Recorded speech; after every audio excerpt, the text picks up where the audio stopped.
If you're not getting enough though, and one issue that's a real nightmare for thousands of homeowners is a type of insulation called spray foam.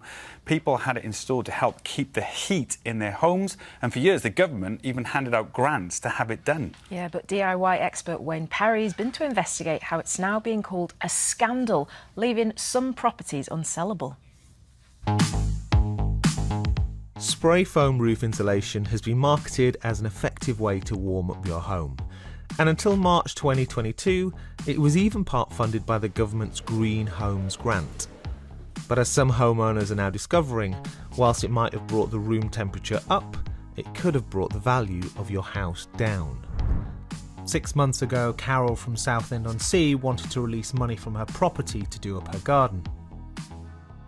But little did she know, a decision she made a few years ago to insulate her loft would put a spanner in the works of her home improvements and also cause her financial distress. Like many others, in 2021, Carol applied for a government grant to have her home insulated with spray foam. I wanted insulation done because the house is freezing. The bedroom was the worst room because I've got 3 outside walls, so that room was freezing cold, and I also get the black mould on it. So I thought anything to keep the house warmer. It works, it's nice and warm in here. When did you realise there might be an issue? I wanted to do release equity so that I could spend it basically on the garden. I spoke to about 3 different brokers. One asked me if I had spray foam insulation in the loft.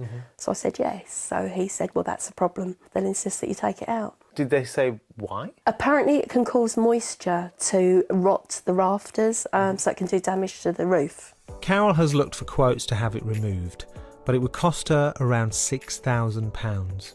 Have you contacted the company who installed the foam insulation? I did. They said they stand by the product. There's nothing they can do to help me. So what do you do now? I'm in limbo really until something's sorted out.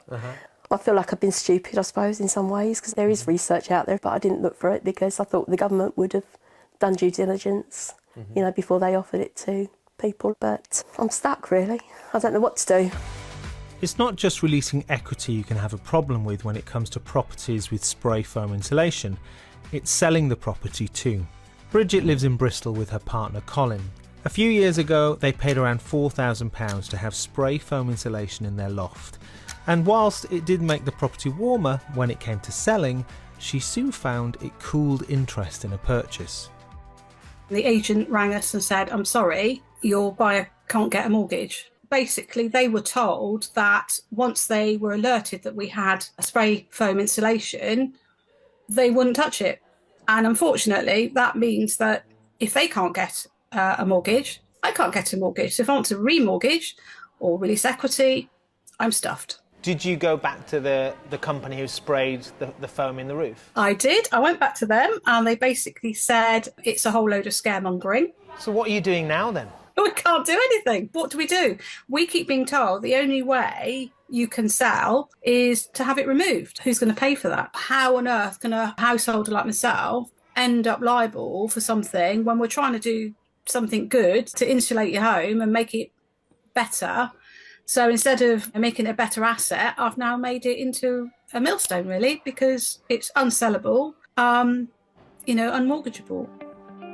Bridget and Carol's situations have left me wondering why they weren't warned about the mortgage issues before having the spray foam done. Would that affect any mortgage applications or anything like that, having this sprayed? I'm doing a quick phone around to 3 different spray foam companies posing as a potential customer to see if they're upfront about these issues. What if we come to sell it? Is there going to be an issue selling it or mortgage-wise?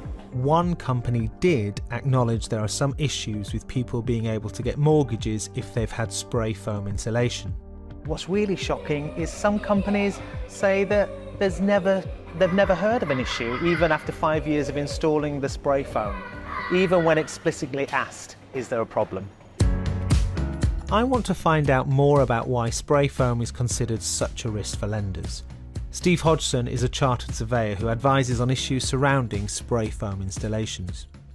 Mortgage lenders are not only looking after their own risks, but they've got an obligation to look after the people that are buying the home. The problem with spray foam is that it can cause the buildup of moisture inside the roof against timbers that are vulnerable to decay. So I feel very sorry for people struggling to sell or are struggling to release equity on their homes. But on the flip side, actually, those agencies are actually looking after our interests. And is there any circumstances where you think spray foam is beneficial? If you're converting a loft into living accommodation and you're trying to improve the thermal performance of a new room, then actually spray foam insulation can be quite useful. But in situations like this, the risks that you're running with this insulation perhaps outweigh the benefits.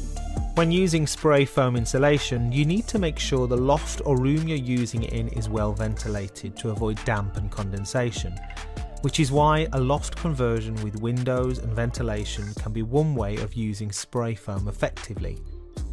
We asked Steve to take a look at Carol's insulation. First impressions of this installation? This particular install is really poor.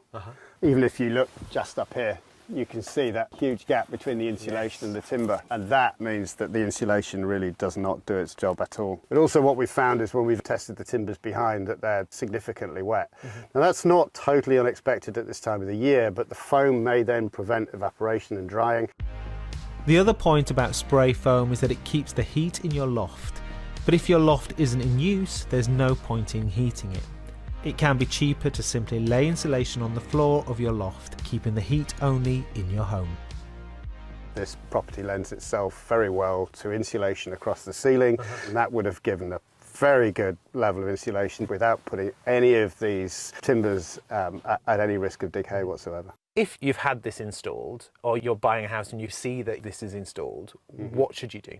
The first thing to do before you spend lots of money on removal is to try and have somebody have a good look at it. Just make sure you do your homework first. Don't just rush to find the nearest removal company to strip it all out. Don't try and do it yourself. Sometimes it doesn't need to be removed, sometimes it does. Don't panic, understand what's going on, make informed decisions. If you were Carol now, what would you recommend to do in this loft? My favoured solution, to be fair, would be to remove this insulation and insulate the ceiling and take it back to its original condition.